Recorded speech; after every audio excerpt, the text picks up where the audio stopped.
الحمد للہ رب العالمین والصلاة والسلام علی رسولہ الامین وعلی آلہ واصحابہ اجمعین، اما بعد۔ میرے معزز سامعین، السلام علیکم ورحمۃ اللہ وبرکاتہ۔ فاعوذ باللہ السمیع العلیم من الشیطان الرجیم، بسم اللہ الرحمن الرحیم۔ لقد انزلنا الیکم کتابا فیہ ذکرکم افلا تعقلون۔ صدق اللہ العظیم وصدق رسولہ النبی الکریم ونحن علی ذلک من الشاہدین۔ سب سے بہترین تعریف، بڑھائی اور بزرگی سزاوار ہے اللہ رب العالمین کے لیے، جو میرا اور آپ کا اور اس پوری کائنات کا تنہا خالق، مالک، رازق اور پروردگار ہے، اور ہزاروں لاکھوں صلاۃ و سلام ہوں اللہ کے تمام پیغمبروں پر، تمام رشیوں پر، اور اللہ کے آخری پیغمبر، آخری رشی حضرت محمد مصطفیٰ صلی اللہ علیہ وسلم پر، جنہوں نے اللہ کا پیغام اللہ کے بندوں تک پہنچایا اور اس کا حق ادا کیا۔ عزیز ساتھیو، پچھلے چند جمعوں میں نے آپ کے سامنے اپنے رشتوں کو جوڑنے کے سلسلے میں سیدنا آدم علیہ السلام، جنہیں ایڈم یا شیو جی کہتے ہیں، ان کے حوالے سے، اور سیدنا نوح علیہ السلام، نوح، اور جنہیں مہارشی منو یا مہاجل پلاون والے منو بھی کہا جاتا ہے، ان کے حوالے سے، اور پھر پچھلے جمعہ کے اندر اپنے جو امیڈیٹ نیئرسٹ جو اینسسٹرز ہیں، جہاں سے بھی ہم نے ان سے رشتہ داری کو منقطع کیا ہے، اپنے ریلیشن شپ کو کٹ کیا ہے، تو پھر ان کے حوالے سے میں نے قرآن کی اور احادیث کی روشنی میں کچھ تفصیلی باتیں رکھی،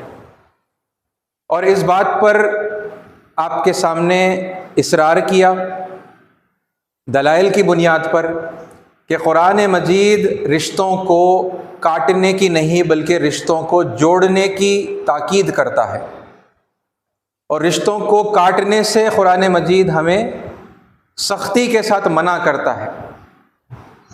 قرآن مجید اللہ کا کلام ہے، یعنی اللہ تعالیٰ رشتوں کو کاٹنے سے منع فرما رہا ہے، رشتوں کو جوڑنے کی جو ہے تلقین اور حکم دے رہا ہے، اور پھر اللہ کے آخری جو پیغمبر ہیں حضرت محمد صلی اللہ علیہ وسلم، ان کے حوالے سے بھی ہم نے یہ باتیں دیکھی کہ رشتوں کو کاٹنے کی نہیں بلکہ رشتوں کو جوڑنے کی وہ تعلیم دیا کرتے تھے، اور عملاً بھی اللہ کے نبی صلی اللہ علیہ وسلم نے ایسا ہی کیا۔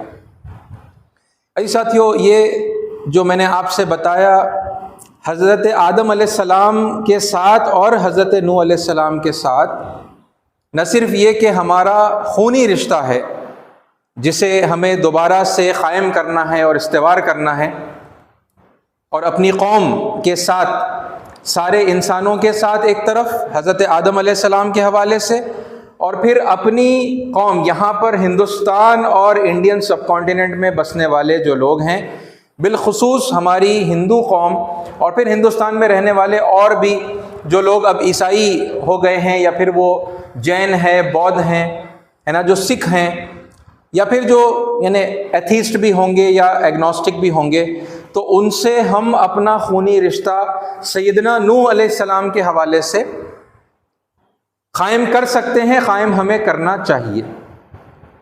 اور عزیز ساتھیو، اس سلسلے میں ایک اور بات ہے جو مختلف موقعوں پر اشارتاً، کبھی کچھ تفصیل کے ساتھ یا کبھی بالکل یعنی سرسری طور پر آپ کے سامنے بارہا میں پیش کرتا رہا ہوں، وہ یہ ہے کہ ہمارا دین بھی ایک ہی دین ہے۔ اللہ کے نبی حضرت محمد صلی اللہ علیہ وسلم اسلام دھرم کے یا دین اسلام کے یا پھر زندگی گزارنے کا وہ طریقہ جو اللہ تعالیٰ نے منتخب کیا ہے، پسند کیا ہے، جسے عربی میں اسلام کہتے ہیں، جس کا مطلب ہوتا ہے سبمیشن، سمرپن، ہے نا، اس دین کے حضور اکرم صلی اللہ علیہ وسلم آخری پیغمبر ہیں، نہ کہ فاؤنڈر، ہے نا۔ اور جب ہم دین اسلام کہتے ہیں تو اس بات کو خوب سمجھ لیں، یہ بار بار ریمائنڈ کرنے کی بات ہے کہ سمرپن ہی ہمیشہ سے پرمیشور کے آگے زندگی گزارنے کا پسندیدہ طریقہ رہا۔ اپنے آپ کو اللہ کی مرضی کے آگے جھکا دینا، اس کی شرن میں آ جانا، ہے نا، اس کے آگے اپنی مرضی کو سبمٹ کر دینا ہی دین رہا، ہے نا۔ ہم مطلب جو عربی میں کہتے ہیں ان الدین عند اللہ الاسلام، جو آیت کا ترجمہ ہم کرتے ہیں کہ دین ہمیشہ سے اللہ تعالیٰ کے نزدیک پسندیدہ جو ہے وہ اسلام ہی رہا۔ تو اس میں بہت ساری باتیں عربی میں رہنے کی وجہ سے لوگوں کو سمجھ میں نہیں آتی، ہے نا۔ تو دین کیا ہے؟ زندگی گزارنے کا طریقہ، یا پھر سنسکرت میں اس کا جو ایکویولنٹ جو ورڈ ہے وہ دھرم ہے نا۔ تو دھرم ہمیشہ سے اللہ کے نزدیک پرمیشور کے پرتی جو پسندیدہ دھرم رہا، زندگی گزارنے کا طریقہ رہا، وہ کیا رہا؟ وہ اسلام رہا، یعنی وہ سمرپن رہا۔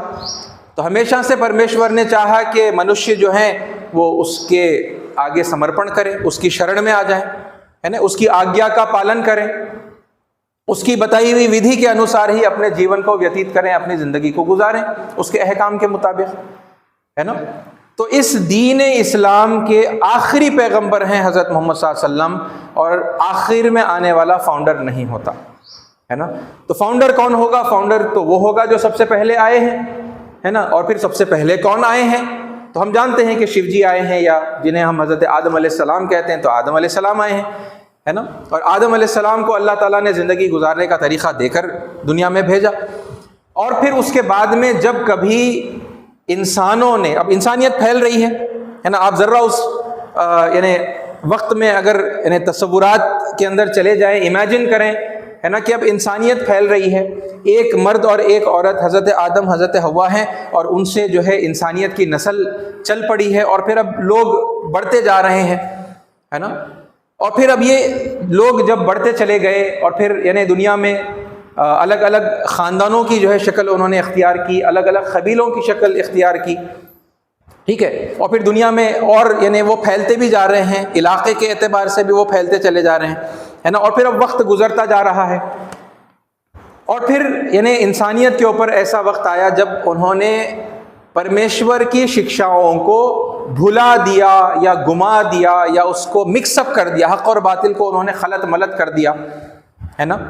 یا پھر حق تھا اور حق کو جو ہے چھپا دیا گیا، اور ناحق کو جو ہے دھرم کے نام سے، دین کے نام سے جو ہے لوگوں کے اندر دھیرے دھیرے کر کے عام کر دیا گیا۔ بہرحال یہ یعنی سچویشن جو ہے جب لوگوں میں آئی، تو پھر اب اللہ تعالیٰ کی یہ سنت رہی ہے نا، کہ اللہ تعالیٰ نے جب کبھی اس بات کی ضرورت محسوس کی کہ اب دھرم کی جو پرانی قدیم سچی تعلیمات ہیں وہ لوگوں کو یاد دلائی جائیں، تو پھر اللہ تعالیٰ نے اپنے پیغمبروں کو بھیجا، اپنے نبیوں کو بھیجا، پیغمبروں کو، پروفٹس، رشی کہتے ہیں ہم ان کو، تو انہیں اللہ تعالیٰ نے رشیوں کو بھیجا۔ اب رشی جب آئے تو رشیوں نے کیا کیا؟ انہوں نے پرمیشور کی سچی شکشاؤں کو دوبارہ سے یاد دلایا، ان کا ریمائنڈر پیش کیا، یا پھر ان کو رینیو کیا، ہے نا۔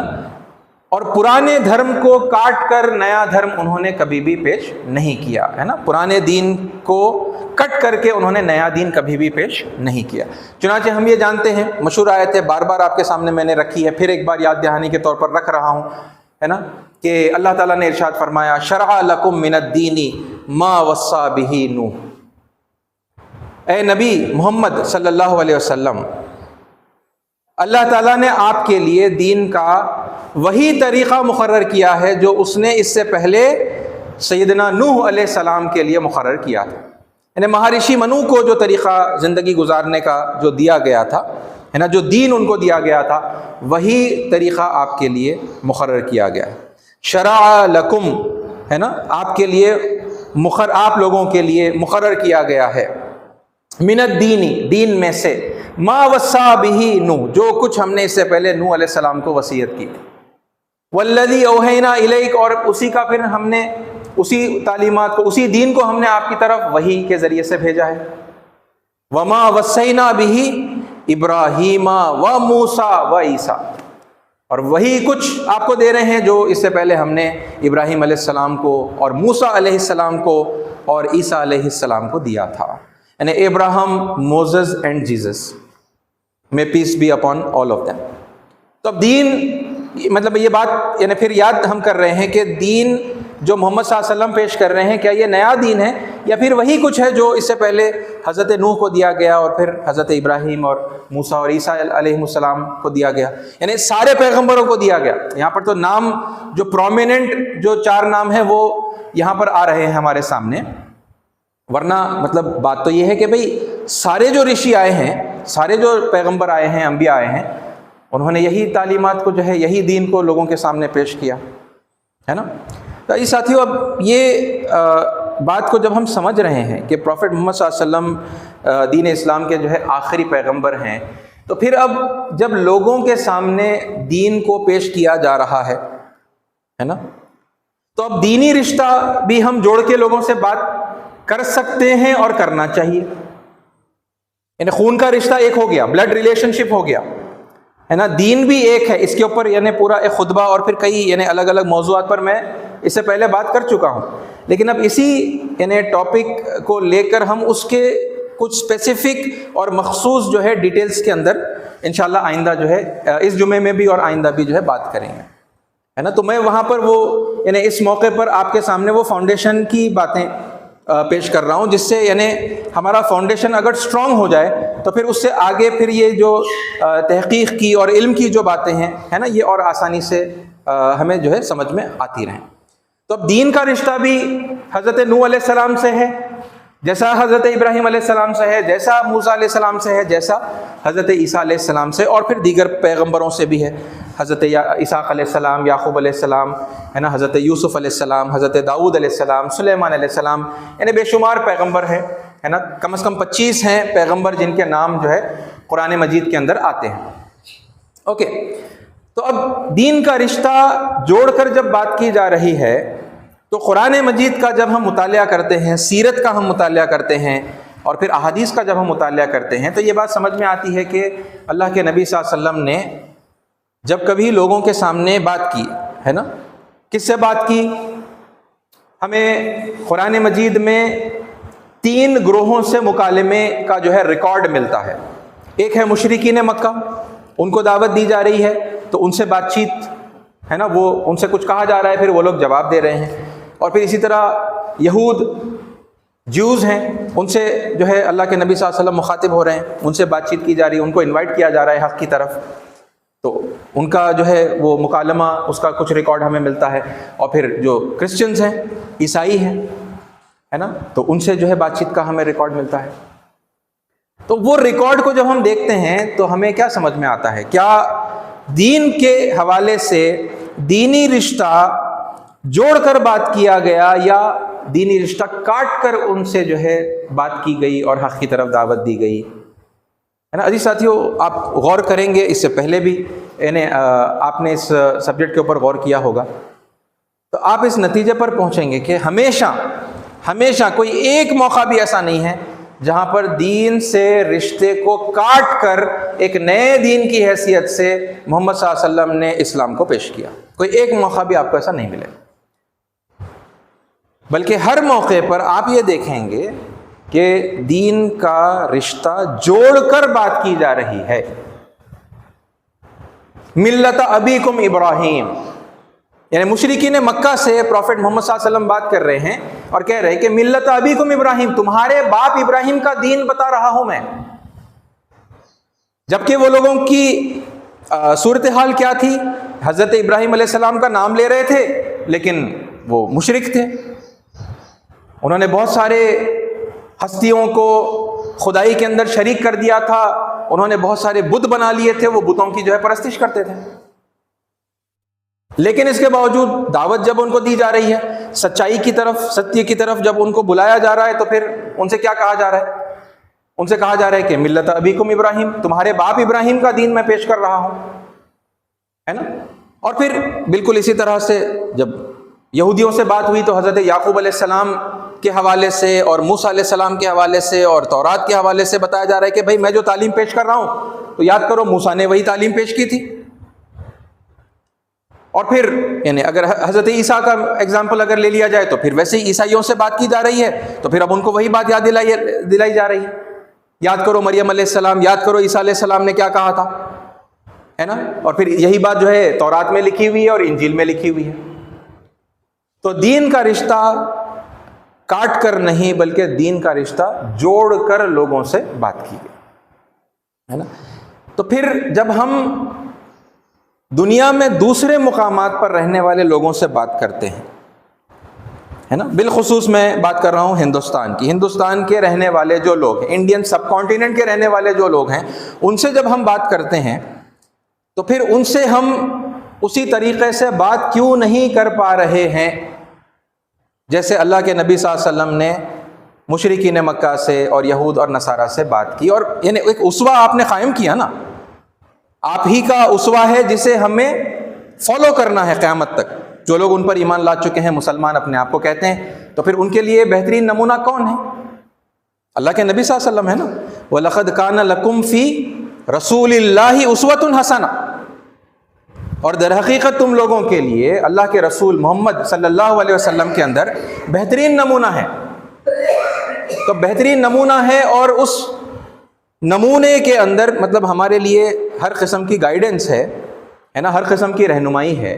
اور وہ نمونہ اللہ کے نبی صلی اللہ علیہ وسلم جو ہے پیش کر کے اس دنیا سے جا چکے ہیں. اب اس نمونے کو لینا ہے اور فالو کرنا ہے، لیکن ہم فالو نہیں کر پا رہے. کہیں مطلب کچھ چیزیں ہم سے چھوٹ رہی ہیں، مس ہو رہی ہیں ہے نا. ورنہ اگر اسی اسوے کو ہم لے لیتے تو پھر یہ کام ہمارے لیے آسان ہو جاتا.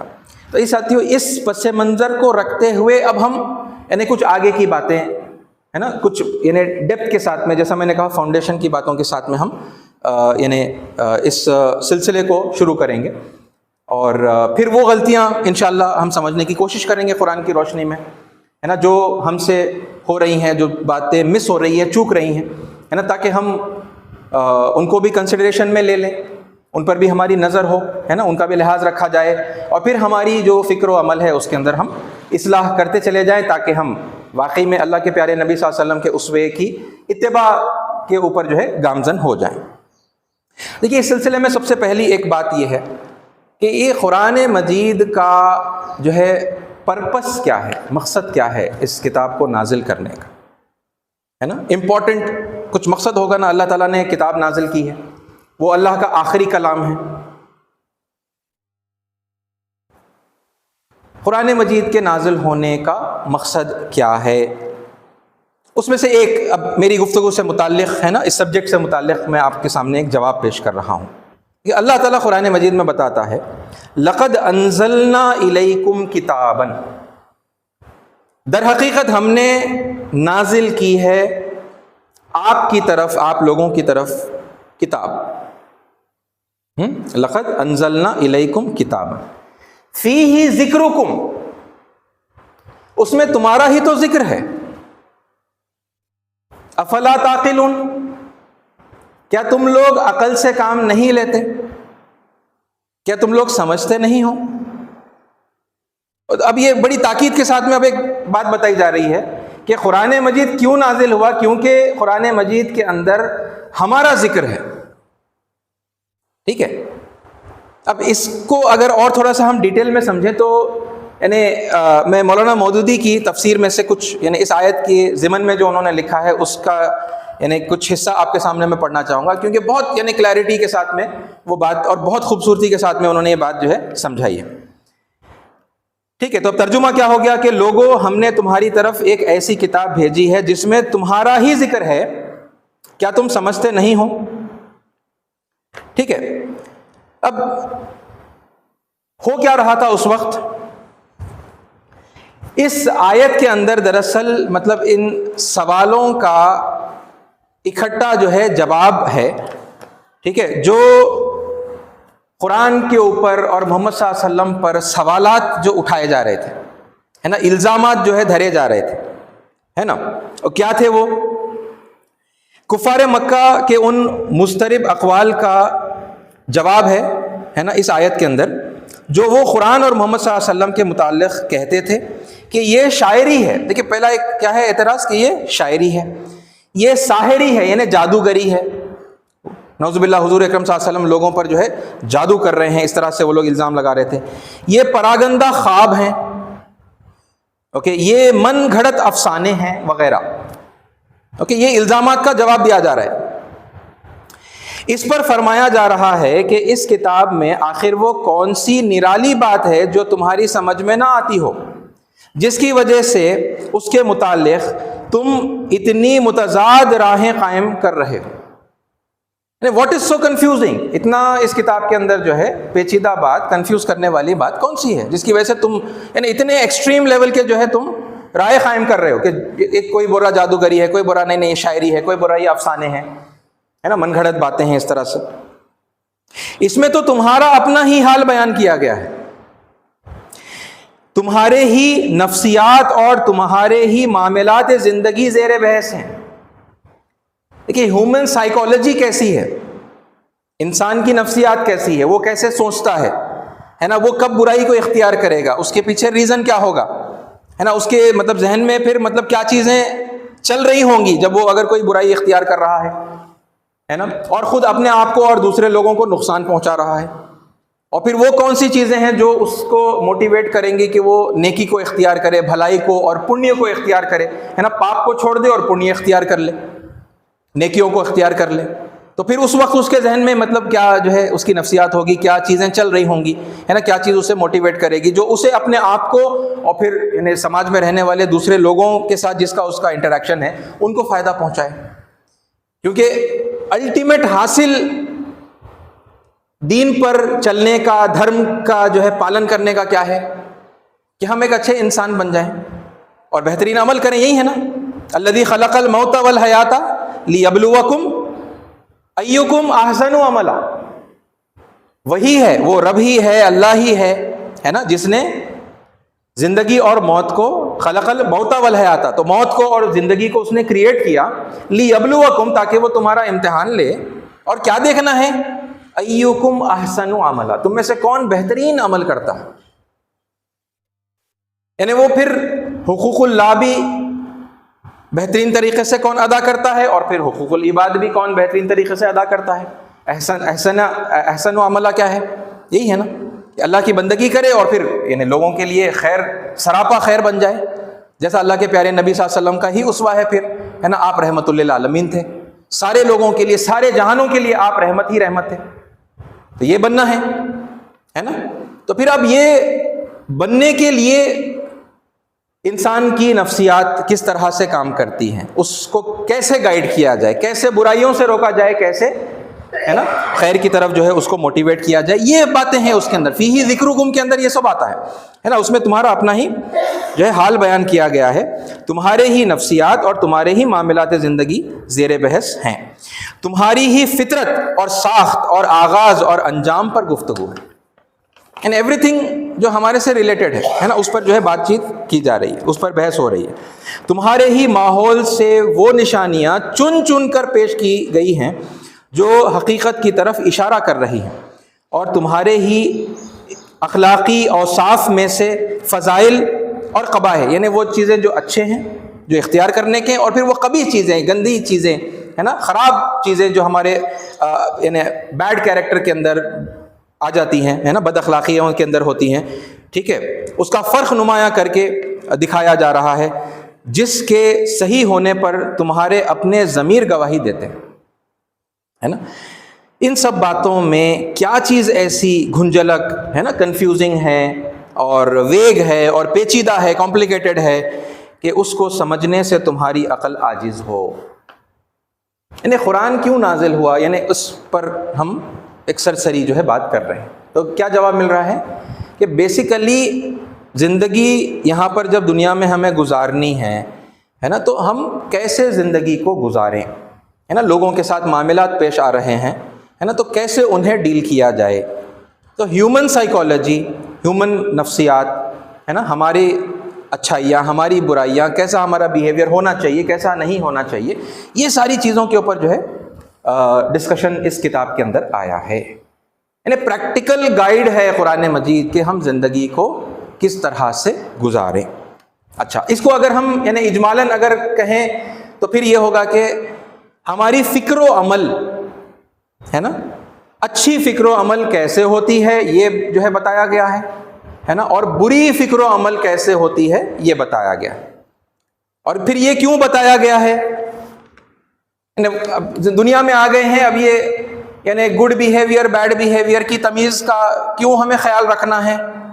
یہ اس لیے رکھنا ہے کیونکہ یہ زندگی ایک امتحان ہے، اور پھر اس کے بعد یعنی اس دنیا میں بھی کسی حد تک اپنی فکر و عمل کا جو نتیجہ ہے، جو رزلٹ ہے، جو انجام ہے، جو بدلہ ہے، وہ انسان کو دیا جائے گا. ویری لمیٹڈ ہے نا، دیا جائے گا، مگر یا پھر اگر نہیں دیا گیا تو پھر اسے پورا بدلہ اپنے اچھائیوں کا بھی اور برائیوں کا بھی کہاں دیا جائے گا؟ مرنے کے بعد آخرت میں ایک اور زندگی ہے وہاں پر دیا جائے گا. اور اس پر بھی ہم اس سے پہلے بات کر چکے ہیں ہے نا. ہم اسے عربی کے اندر آخرت کہتے ہیں ہے نا. وہ اس زندگی کے بعد، مرنے کے بعد جب دوبارہ اٹھائے جائیں گے تو پھر وہ آخرت کا دن ہوگا، وہاں پر حساب کتاب ہوگا، وہاں پر فیصلے ہوں گے، اور پھر اس کے بعد ایک ابدی زندگی ہے، ایک ہمیشہ کی زندگی ہے نا، جہاں پر کیا ہوگا؟ جنت ہوگی، پیراڈائز ہوگی، اور جہنم ہوگی ہے نا، ہیل ہوگی. اور اسی کو ہم یعنی آخرت کے دن کو یعنی پرلوک کہتے ہیں. آخرت کی وہ جو زندگی ہے وہ پرلوک، یہ جو دنیا ہے نا وہ اہلوک ہے، اور آخرت کی جو زندگی ہے وہ پرلوک ہے. اور پھر وہاں پر جائیں گے تو وہ نیائے دیوس ہوگا، یوم الدین، قیامت کا دن، حساب کتاب کا دن. تو نیائے دیوس، اس دن نیائے کیا جائے گا ہے نا، اور اس دن میزان قائم ہوگا، نیائے تلا ثابت کیا جائے گا، اور پھر جو اعمال ہیں، جو کرم ہیں، وہ تولے جائیں گے. تو ایک طرف بھلائیاں ہوں گی، پنیہ ہوں گے، اور دوسری طرف جو ہے گناہ اور پاپ جو ہے ڈالے جائیں گے. اور پھر جس کا نیکیوں کا پلڑا بھاری ہوگا وہ جنت میں جائے گا، وہ سورگ میں جائے گا، اور پھر جس کا برائیوں کا پلڑا بھاری ہو گیا تو پھر وہ جہنم میں جائے گا، وہ نرک میں جائے گا، جہاں پر وہ ہمیشہ رہیں گے یا پھر ایک لمبی جو ہے سزا وہ کاٹیں گے. یہ کانسیپٹ ہے نا. یہ بھی یعنی ڈیٹیل میں آ گیا ہے. میں اس کی ایک یعنی آیت کے حوالے سے آپ کے سامنے یہ بات رکھ دوں، کیونکہ پرپس ہے اب لائف کا ہے نا، کیا کرنا ہے یعنی اجمالاً اگر کہیں کنسائز کر کے تو جہنم کی آگ سے اپنے آپ کو بچانا ہے، اور جنت میں ایک جگہ حاصل کرنے کے لیے یعنی کوشش کرنا ہے. یہ جو ہے اصل کامیابی، ریئل سکسیس. کیونکہ وہ جو زندگی میں یہ ملے گا وہ ہمیشہ کی زندگی ہے. یہاں پر تو 60-70 جو بھی مطلب عمر ہے وہ کاٹ لیں گے، اس کے بعد پھر مرنا ہے. مرتیو ایک حقیقت ہے نا، سچائی ہے جس کا جو ہے کوئی انکار نہیں کر سکتا. ٹیمپرری لائف کے بعد پھر وہاں پر پرماننٹ لائف ہے. اللہ تعالیٰ نے اس بات کو کیسے جو ہے بیان کیا ہے؟ کل نفس ذائقۃ الموت، ہر متنفس کو موت کا مزہ چکھنا ہے. وَإِنَّمَا تُوَفَّوْنَ أُجُورَكُمْ يَوْمَ الْقِيَامَةِ، اور تمہیں پورا بدلہ چکا دیا جائے، تمہارا پورا بدلہ، تمہارا جو ریوارڈ ہے نا. اب وہ ریوارڈ بھی ہو سکتا ہے، وہ یعنی پنشمنٹ بھی ہو سکتا ہے. اجرت، تمہاری محنت کا جو پھل ہے وہ تمہیں دے دیا جائے گا. کب؟ پورے کا پورا یوم القیامہ، پرلوک کے دن ہے نا، پرلوک کے اندر نیائے دیوس میں ہے نا، وہاں پر وہ دے دیا جائے گا، قیامت میں دے دیا جائے گا. اب دیکھیے اس کا یعنی کتنی خوبصورتی سے اللہ تعالیٰ وہ رزلٹ بیان کر رہے ہیں. فمن زحزح عن النار، پس جس کسی نے اپنے آپ کو کسی طرح جہنم کی آگ سے بچا لیا. فمن زحزح عن النار وادخل الجنت، اور جنت میں داخل ہو گیا، سورگ میں داخل ہو گیا. نرک سے جس نے اپنے آپ کو بچا لیا، نرک کی اگنی سے، اور سورگ میں داخل ہو گیا، فقد فاز، وہ کامیاب ہو گیا. تو پرپس آف لائف اسی لیے ہے، اچھے انسان بنو، برائی مت کرو ہے نا، اچھائیاں کرو. سارے اپنے آس پاس کے رہنے والے جتنے جیو ہیں، سارے انسان ہیں، جانور ہیں، یعنی ہر ایک کو آپ خیر اور بھلائی پہنچاؤ، کسی کو نقصان آپ مت پہنچاؤ، اور اسی حالت میں زندگی گزارو. اور پھر یہاں وقت ختم ہو جائے گا تو پھر کیا ہوگا؟ حساب کتاب. وہاں پر یہ دو چیزیں ہیں، وہاں کے لیے محنت ادھر کر رہے ہیں ہے نا، کہ جہنم سے کیسے بچ جاؤں، اس کی محنت یہاں ہو رہی ہے. جنت میں کیسے داخل ہو جاؤں، سورگ میں، اس کی محنت یہاں پر ہو رہی ہے. اور پھر وہ رزلٹ ہے فمن زحزح عن النار وادخل الجنۃ فقد فاز. تو پھر جس کسی نے اپنے آپ کو نرک کی اگنی سے بچا لیا ہے نا اور سورگ کے اندر داخل ہو گیا تو پھر وہ ہے دراصل جو کامیاب ہو گیا. وما الحیات الدنیا الا متاع الغرور. رہی یہ دنیا کی زندگی تو یہ ایک دھوکہ ہے نا, الا متاع الغرور. ٹھیک ہے, ایک ظاہر فریب چیز ہے. اوکے, مایا کہتے ہیں اس کو, تو یہ مایا ہے. اچھا, اب دیکھیے قرآن مجید گائیڈ کر رہا ہے بیہیویئر کو, ہے نا, بیوٹیفائی کر رہا ہے کیا بیہیویئر اختیار کرنا ہے کیا نہیں کرنا ہے, تاکہ وہ ایک الٹیمیٹ سکسیس ہے نا, الٹیمیٹ کامیابی انسان حاصل کرے.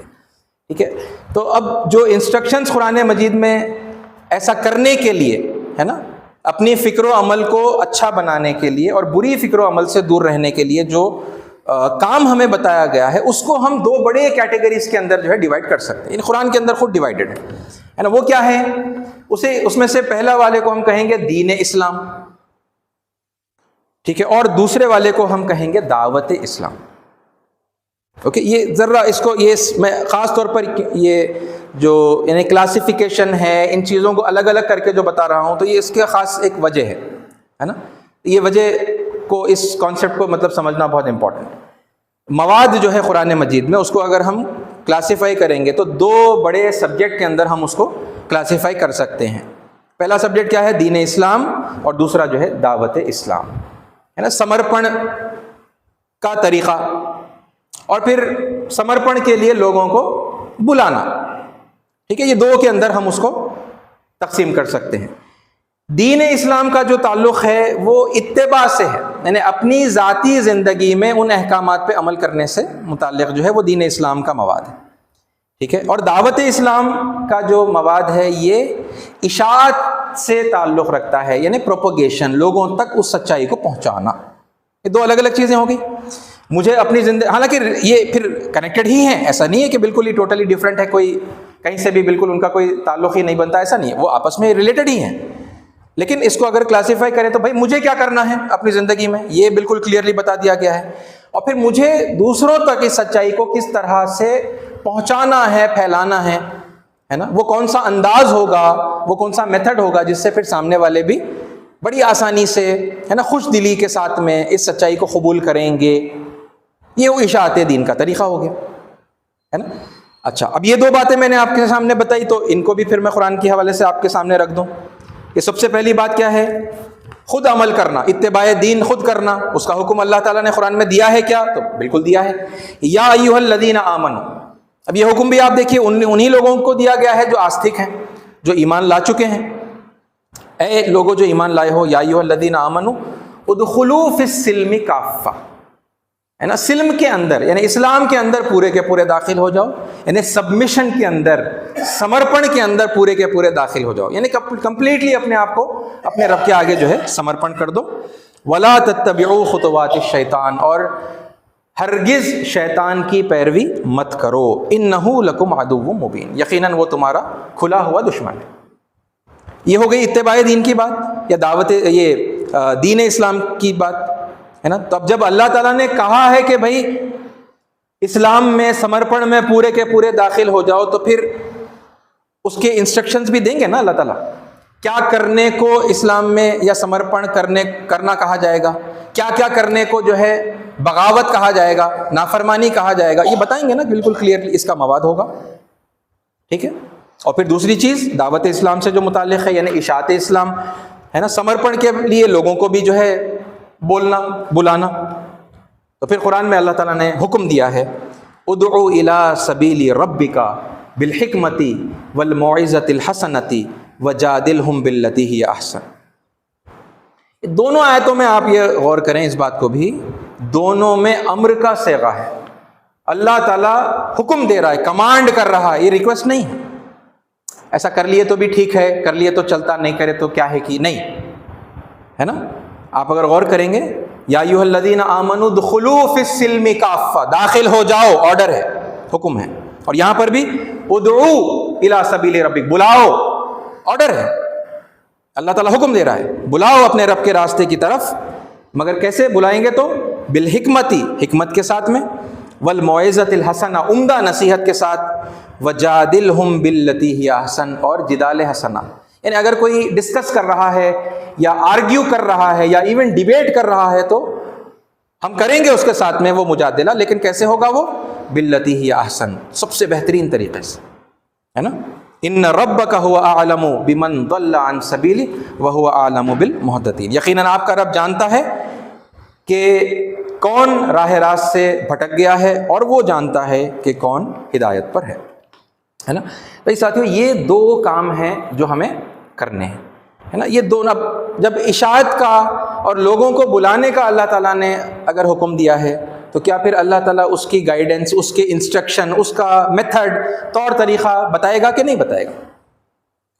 جیسا اتباع دین کے تمام معاملات کے اندر بہت تفصیل کے ساتھ میں، پوری کلیئرٹی کے ساتھ میں اللہ تعالیٰ نے طریقہ بتایا ہے کیسے اتباع ہوگی، ہے نا؟ کیا کرنے سے تمہاری فکر و عمل کو بہترین، ہے نا، خدا کی پسندیدہ فکر و عمل جو ہے مانا جائے گا، تو وہ بتا دیا گیا ہے، اور اس کا اپوزٹ بھی بتا دیا گیا ہے۔ تو بالکل اسی طرح کیسے اپنے رب کی طرف، رب کے راستے کی طرف بلانا ہے لوگوں کو، اس کی بھی پوری ہدایت، ہے نا، واضح ہدایت، میتھڈ، طریقہ کار قرآن مجید میں اللہ تعالیٰ نے بتایا ہے نا؟ اے ساتھیو، میری جو گفتگو آئندہ ہوگی، اب اس بار یہاں تو موقع نہیں ہے اور آگے کی کچھ گفتگو کرنے کا، لیکن اس بات کو آپ اپنے ذہن میں رکھیں کہ میری جو گفتگو ہوگی وہ دعوت اسلام کے متعلق ہوگی۔ دین اسلام کا مواد طے ہے نا، اس میں کوئی رتی برابر بھی کمی بیشی ہم ہرگز نہیں کر سکتے، سوچ بھی نہیں سکتے، ہے نا؟ نمازیں کتنی پڑھنی ہیں، کب پڑھنی ہیں، کتنی رکعتیں ہیں، کب کیا پڑھنا ہے، نماز ایک ہو گئی، پھر روزہ اسی طرح ہو گیا، حج ہو گیا، ہے نا، اور اتباع دین کے اور جتنے بھی معاملات ہیں یہ بالکل طے شدہ، اس میں کوئی دخل اندازی نہیں کر سکتا، ہے نا؟ ہاں، اشاعت دین بھی ایسے ہی ہے، لیکن اشاعت دین کے اوپر عام طور پر چونکہ بات نہیں ہوتی، اس پر گفتگو نہیں ہوتی، تو اس حوالے سے مطلب یہ بات کلیئر رہے کہ میں دین اسلام، اتباع دین کے حوالے سے میں کوئی بات یہاں پر نہیں کرنے جا رہا، میں اشاعت اسلام کے بارے میں بات کرنے جا رہا ہوں، ہے نا؟ اور اشاعت اسلام میں پھر میں جو باتیں بتاؤں گا، کیا یہ پھر کوئی نئی باتیں ہوں گی یا پھر وہ باتیں ہوں گی جو پرانی ہیں اور بھلا دی جا چکی ہیں؟ یہ بھی تھوڑی کلیئرٹی کے ساتھ میں سمجھیں، ہے نا؟ کیونکہ پھر نئی باتیں رکھنے کا یعنی موقع ہمارے پاس نہیں ہے نا؟ تو وہ باتیں نئی ہیں، وہ باتیں کیا ہیں؟ وہ پرانی ہی باتیں ہیں، لیکن وہ مطالعے میں نہیں آئی، وہ بھلا دی جا چکی ہیں لوگوں کا، چونکہ اشاعت اسلام سے، دعوت اسلام سے جو ہے تعلق بہت کمزور ہے، بہت کم لوگوں کا تعلق ہے، بہت سارے لوگ نہیں کرتے، ہے نا؟ تو پھر وہ باتیں وہ بھول چکے ہیں، ٹھیک ہے؟ تو اس حوالے سے میں جو ہے باتیں کرنے جاؤں گا، انشاءاللہ آئندہ ہم کریں گے۔ تو ان باتوں کو اس موقع پر آپ اپنے ذہن میں رکھیں، اور اس دعا کے ساتھ میں ہم اپنی بات کو ختم کریں گے کہ اللہ تعالی ہمیں حق بات کو سننے کی، سمجھنے کی، ہے نا، اسے قبول کرنے کی، اس پر عمل کرنے کی، اور پھر دوسروں تک خوبصورتی کے ساتھ، ہے نا، بردباری کے ساتھ پہنچانے کی توفیق عطا فرمائیں۔ آمین۔ وآخر الدعوانا الحمدللہ رب العالمین۔ جو حضرات سنتیں نہیں پڑھیں، سنتیں پڑھ لیں۔